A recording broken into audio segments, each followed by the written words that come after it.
जाए खातिर देव घर ऐसे कर जनी जिद हो, भोला के कृपा से यही जा हो जैबू प्रसिद्ध हो।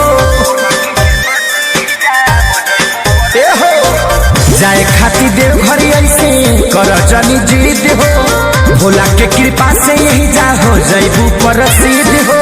लइकन के जैसे तू काहे बांधेलू हासी, सुनाए धनिया भिजबू तो सावन में धाली खासी, सुनाए धनिया भिजबू तो सावन में धाली खासी।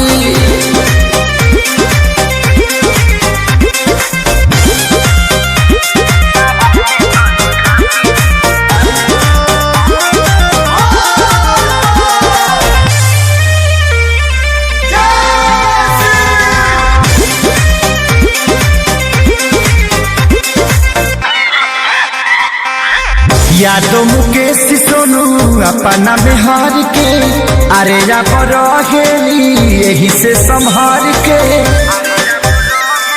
बुझलो। यादो मुकेश सोनू अपना में हार के, अरे या रहेली यही से संभार के। खेसारी समझे की घर ही में बारे काशी, सुनाए धनिया भिजबू तो सावन में धाली खासी।